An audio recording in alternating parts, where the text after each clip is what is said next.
The modern day 38 long and 38 short Colt has a very long and convoluted history. In fact, it's so long and so convoluted, I'm not even going to bother trying to go over all of the changes that it has had from the late 1860s all the way up until the early 1900s. But for the sake of this video, we are going to be dealing with the modern 38 long Colt and 38 short Colt. The original 38 Colt cartridge got its start with conversions in the 1851 Navies. Now, these were typically rimfire cartridges, and they used a heel-based bullet because the bore diameter of the 1851 Navy was 375 or 376, so they used a 380 caliber projectile, and they did that because of the bore.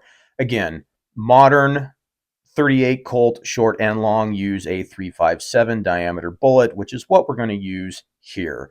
Now, the firearm we're going to use here is my Uberti 1851 Navy that has a gated cursed cartridge conversion cylinder in it, and I sent the barrel out to be lined to 357.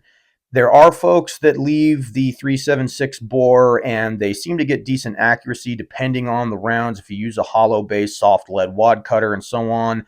I tried that and I still didn't get good accuracy, so I opted to have the barrel lined to 357, and since then it's performed quite well.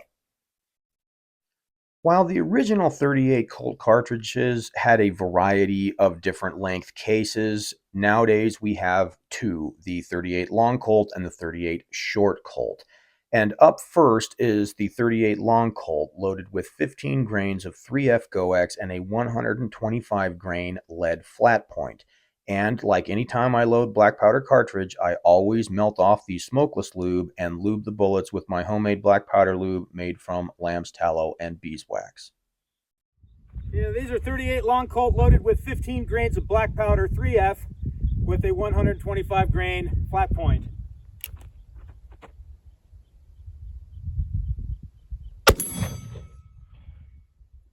$6.89. Better.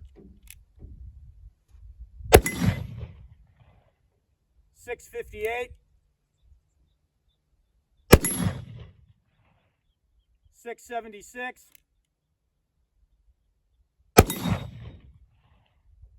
$6.94.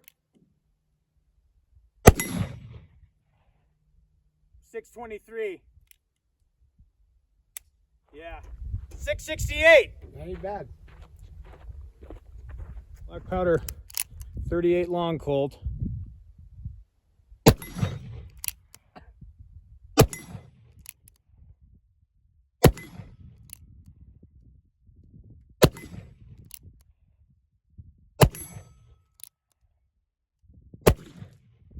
Man, there's always one.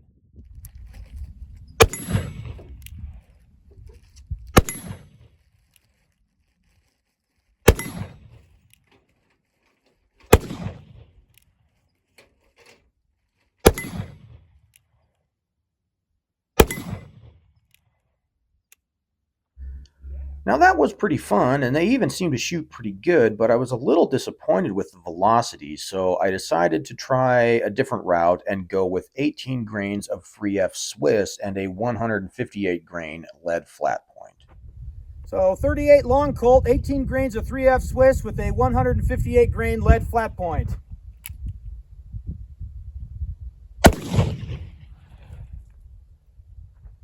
$7.78.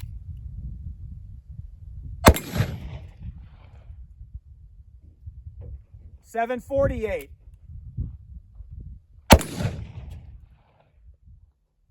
$7.43. $7.34.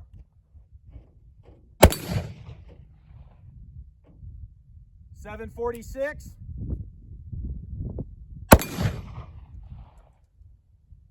$7.22.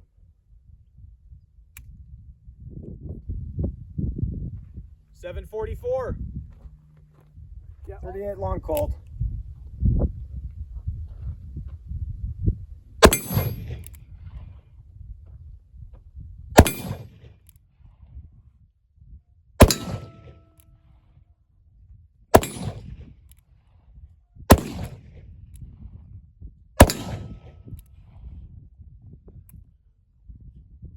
Now, that was much more to my liking. In fact, that's what I was hoping to get with the 15 grain GoX load, but that's okay.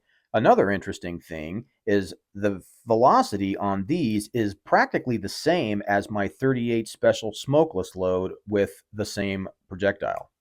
So for the 38 short Colt, I went with 12 grains of 3F Swiss and a 125 grain projectile because I physically couldn't fit a 158 grain projectile in that case with any more than about 8 grains of powder. So I had to go with the lighter bullet and more powder. Okay, so 38 short Colt, 12 grains of 3F Swiss with a 125 grain lead flat point.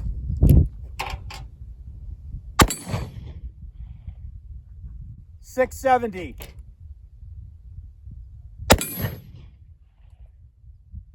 639.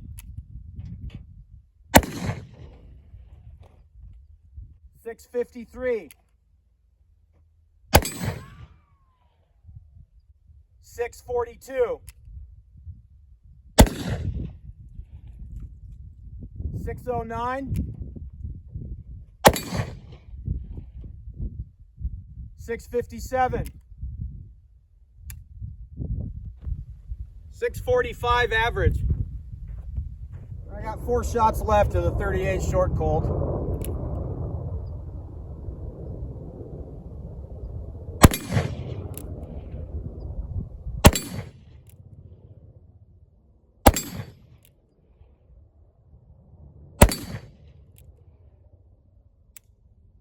Yeah, even still hits high, just a little bit. Well, if there's one thing that this test shows, it's definitely that Swiss is more powerful than GoX. Not that anybody had any doubt with that, but with the 38 long Colt loaded with 15 grains of 3F GoX and the same bullet is only 30 feet per second faster than the short Colt loaded with 12 grains of 3F Swiss.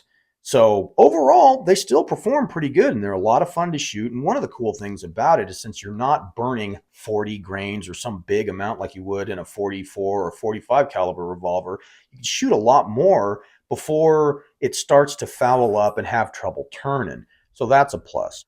As far as the velocities compared to a smokeless load, I did try a couple, both 38 short and long Colt loaded with Trail Boss and HP 38 with 158 grain loads, and they were both in the low 500s and the high 500s.